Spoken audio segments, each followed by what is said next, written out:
দুর্নীতিবাজের মাধ্যমে দুর্নীতি বন্ধ হয়, খুনির মাধ্যমে খুন বন্ধ হয়। যাদেরকে নেতা বানিয়েছেন তারা কারা? ওদের হাতের মধ্যে হাজারো খুনের দাগ, ওদের চরিত্রের মধ্যে হাজারো কালিমা। ওরা সুদখোর, ঘুষখোর, ডাকাত, লম্পট, বদমাশ, সবচেয়ে নিকৃষ্ট ব্যক্তি থেকে নেতা নির্বাচন করছেন। আর দেশকে এক নাম্বার বানাতে চান। মাদার গাছ লাগিয়ে আমের আশা করা যায় না, তেঁতুল গাছে মিষ্টি ফল হয় না। দুর্নীতিবাজের মাধ্যমে দুর্নীতি বন্ধ হবে। আসুন না, ইসলামী আন্দোলন বাংলাদেশ কি? ইসলামী আন্দোলন বাংলাদেশের শুরুতেই নাম ইসলাম মানে শান্তি। তাদের মার্কা তার মধ্যে শান্তি, কথা বলে না। যারা নৌকা নির্বাচন করে নৌকা চালাতে পারে না, যারা ধানের শেষে নির্বাচন করে ধান কাটতে পারে না, যারা নাঙ্গল নির্বাচন করে নাঙ্গল বইতে পারে না, যারা কুঠা নিয়ে নির্বাচন করে কাঠ ফাটতে পারে না, যারা গরুর চাকা নির্বাচন করে গরুর গাড়ি চালাতে পারে না, কিন্তু যারা হাত পাখা নির্বাচন করে তারাও চালাতে পারে, যারা করে তারাও চালাতে পারে। ওদের মার্কার মধ্যে ধোকা।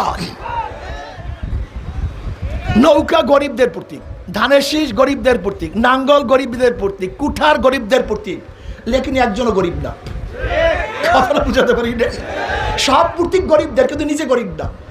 কিন্তু হাত পাখা এমন এক প্রতীক, যে নির্বাচন করে সেও চালাতে পারে, যারা করে তারাও চালাতে পারে, ধনীরাও চালাতে পারে, গরিবরাও চালাতে পারে, পুরুষরাও মহিলারাও।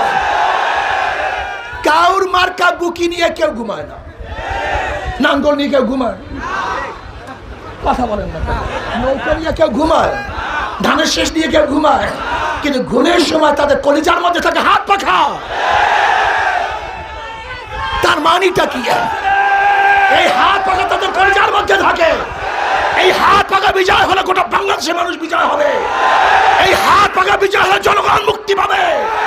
এই হাত পাখা বিজয় হলে প্রত্যেকটা মানুষের অধিকার ঘরে ঘরে পৌঁছে যাবে ইনশাআল্লাহ।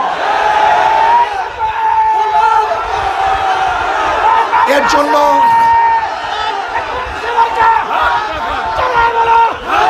শোনেন, কারেন্ট ফেল করে, হাত পাখা ফেল করে না। কারেন্ট ফেল করে, হাত পাখা ফেল করে না। তার মানিটা হলো তাদের কথায় কাজের মধ্যে মিল আছে। কথায় কাজে মিল পাই, পীর সাহেব চর্ম নেই। ওই শুরুর থেকে যেই কথা শুরু হয়েছে আজও একই কথা। এই স্টেজ অন্য, অন্য স্টেজ অন্য।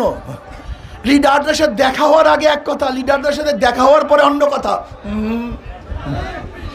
ইসলামী আন্দোলন বাংলাদেশ এমন এক সংগঠন, শুরুর থেকে আজ পর্যন্ত যে বক্তব্য দিয়েছেন সেই বক্তব্য আছে, থাকবে ইনশাআল্লাহ।